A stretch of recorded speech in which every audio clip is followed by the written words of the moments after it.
Audio Jungle. Assalamualaikum, jumpa lagi bersama channel AATV bersamaan Bapak Ruspani yang punya channel AATV Desa Kedung Dawa Blok Kawolu City Kacamatan Gabut. Assalamualaikum, jumpa lagi bersama channel AATV Bapak Ruspani. Kali ini, guys, AATV ada beberapa news online sosial media seputar Indramayu, lugas akurat dan inspiratif tajam terpercaya.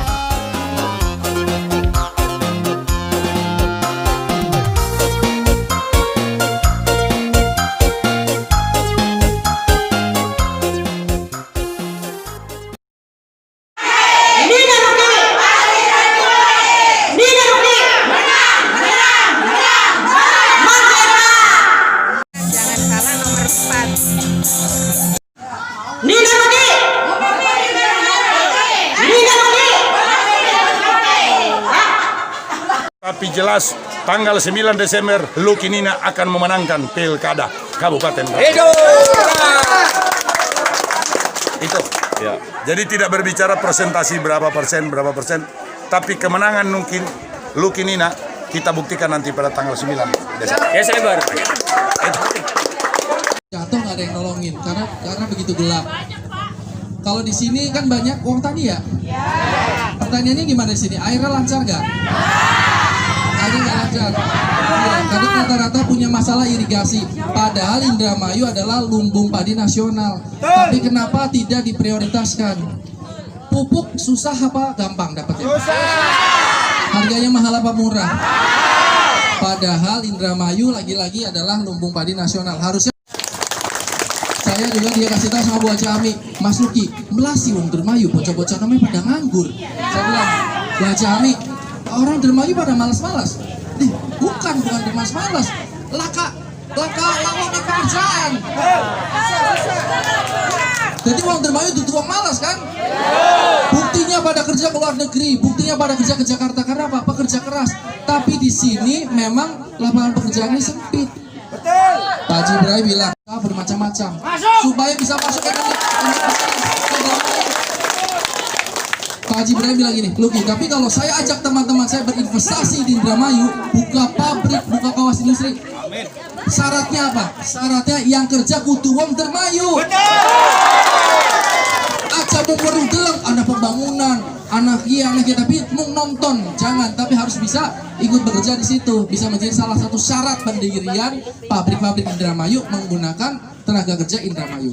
Lah, nek misalnya mau Indramayu nek beli sekolah gimana? Ya kalau gitu kita buatkan sekolah tuh setahun, 2 tahun, 3 tahun. Kita buatkan SMK-nya. Jadi kita sudah keliling-keliling, insya Allah sudah banyak terekam di kepala saya bahwa yang akan dilakukan. Dan juga ini kan silaturahim nih. Arana mau lagi nyalon ya, jadi teka. Jendelanya dibuka, saya dibuka dari jendelanya. Mohon doa restu. Karena lagi nyalon. Ana wong hajatan ditekani, ana wong kunjungan ditekani kan itu, kondangan. Karena lagi nek wis dadi kalau saya begitu, Bu Haji Ami pasti ngejewer saya langsung. Luki nggak boleh lupa. Iya, karena pas lagi minta doa restu secara langsung ya terima kasih. Dan jangan cuma terima kasih tapi harus ada program nyatanya. Gitu. Sekarang saya mau tanya, Bupati, Wakil Bupati, Kepala Dinas, Camat itu sih gaji siapa? Rakyat. Betul. Menggajinya pakai apa? Lewat mana? Bapak yang bayar pajak, baik yang secara langsung yang sadar ataupun yang tidak sadar. Ada nggak pajak yang nggak sadar? Ada, Bu. Kalau kita beli kerudung, kita beli pulsa, kita bayar listrik, itu sudah ada pajak di dalamnya. Beli kacamata, beli sebenarnya saya mau tanya, kalau ada seseorang yang menggaji seseorang, berarti bosnya siapa? Kalau rakyat menggaji pejabat, bosnya siapa? Rakyat. Berarti bosnya rakyat ini kan? Ini rakyatnya bener ya? Ini calon wakil bupatinya ya? Berarti ini calon pelayan dan ini calon bos. Iya kan? Ini calon bos, ini calon pelayan. Tapi tadi padahal ini bosnya gitu. Makanya Nina Luki memimpin dengan hati. Apa artinya? Yaitu mengembalikan fitrahnya. Fitrahnya pejabat adalah pelayan masyarakat. Melayani masyarakat memang gak gampang, capek, kesana kesini, dari Kerangkeng sampai Patrol sampai Sukra itu jauh dan luas, rakyatnya banyak, capek Bu Bupati sama Wakil Bupati. Tapi nek beli gelem kesel aja jadi bupati. Wis dibayar, wis digaji untuk melayani, malah kita cuman ongkang-ongkang kaki, botong werek, makin lemu, makin sugih, makin kaya raya, rakyatnya makin susah. Nah, itu tidak boleh lagi. Jadi memimpin dengan hati adalah harus sadar betul bahwa kami nanti sebagai pejabat adalah pelayan rakyat. Gaji yang diterima oleh kami dibelikan makanan lalu masuk ke dalam mulut dan di pencernaan menjadi darah, menjadi haram kalau tidak melayani masyarakat. Dan Nina Luki pun berjanji, wahai Mbak, punya bapaknya Mbak Nina, bukan cuma punya mbahnya saya, ibu saya. Bapaknya Mbak Nina orang Indramayu, ibu saya orang Indramayu. Jadi Indramayu itu bukan cuma punya ibu saya dan punya bapaknya Mbak Nina. Indramayu itu punyanya orang rame-rame. Jadi tidak boleh dikuasai sama keluarga. Tidak boleh satu keluarga tok yang menguasai Indramayu, harus punya rame-rame. Saya bilang, Mbak Nina mau nggak? Kalau nanti terpilih, tidak boleh suaminya mencalonkan. Kalau Mbak Nina sudah punya keterbatasan, aspirasi berapa sih kalau Dewan? Di bawah 1 miliar ya. Padahal beliau rumahnya terbuka untuk umum, tapi aspirasinya di bawah 1 miliar. Padahal pajak yang dibayarkan pasti lebih dari itu kan? Tapi terbatas, namanya memang anggota Dewan kabupaten, ada keterbatasan. Tapi nanti ketika dari PDI Perjuangan, dari Gerindra punya bupati wakil bupati, maka bisa lebih besar. Paling tidak 5 miliar. Paling tidak bisa gini Pak. Rancahan, blok lebihan. Saya sampai ketukar-tukar karena ada banyak sekali desa di Indramayu. Makanya pemekaran Indramayu Barat itu sudah harga mati.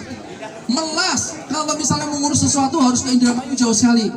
Kalau misalnya ada perlu apa-apa ke sana rada jauh loh. Tapi kalau Indramayu sudah dimekarkan, insya Allah lebih terlayani dengan baik. Mungkin itu saja. Saya kalau dibiarin ngomong bisa 3 jam, 4 jam. Nanti ibu pada ngantuk semua. Mendingan kita foto-foto aja kali ya. Saya perkenalkan, nama saya Haji Yosef Hussein Ibrahim. Kebetulan saya desa tetangga, yaitu istri saya Haji Ami Anggreni, desa Manggungan. Ya sebelah ini, sebelah desa Manggungan.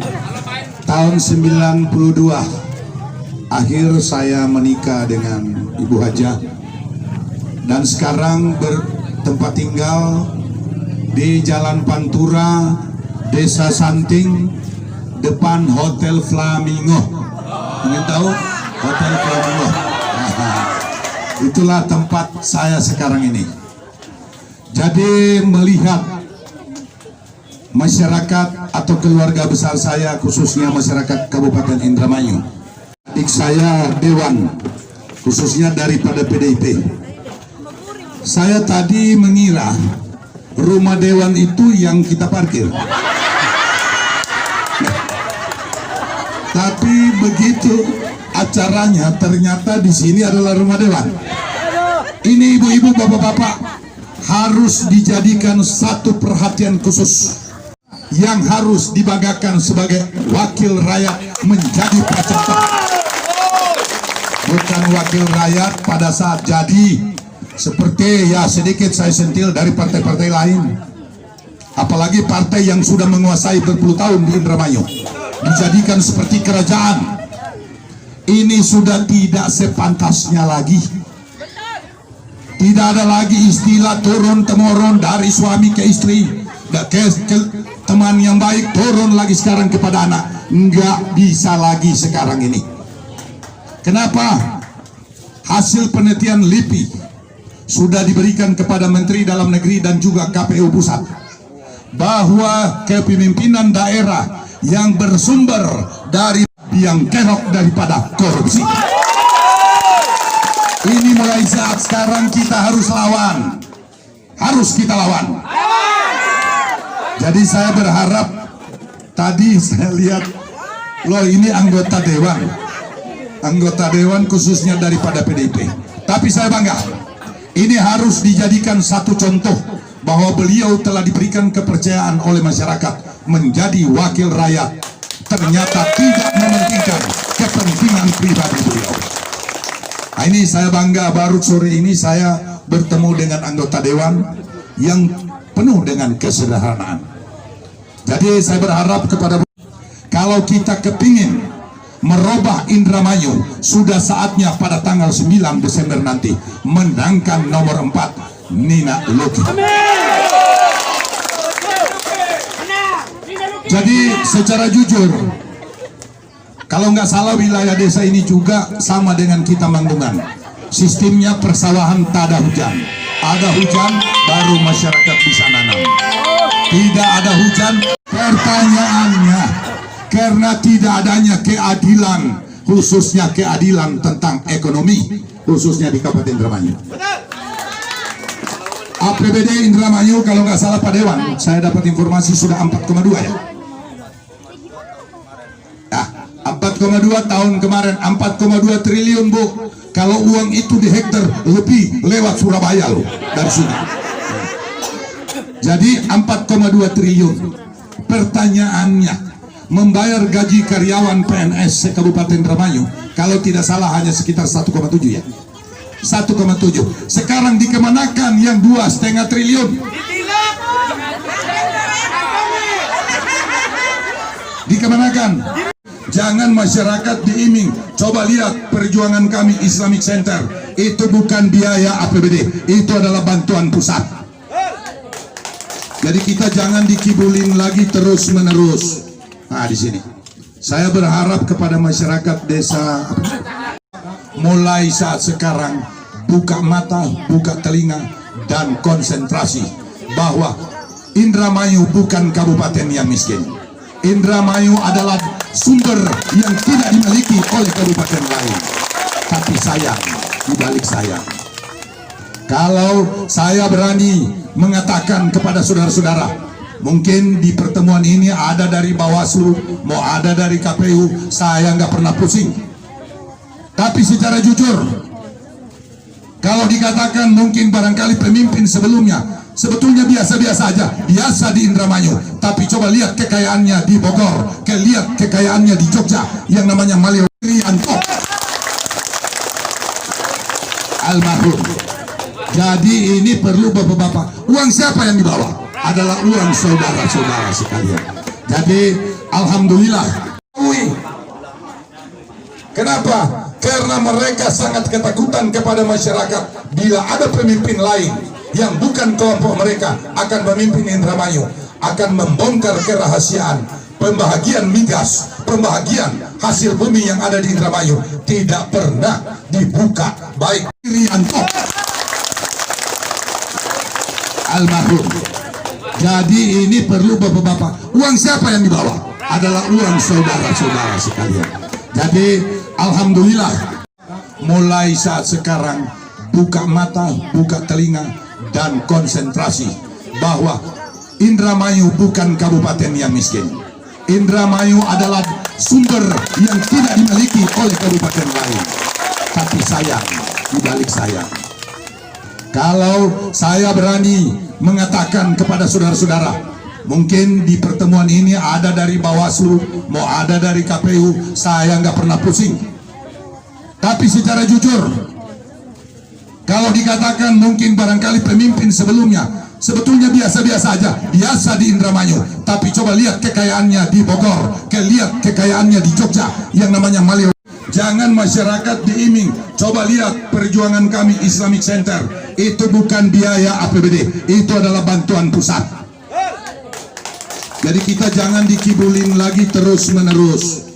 Nah di sini saya berharap kepada masyarakat desa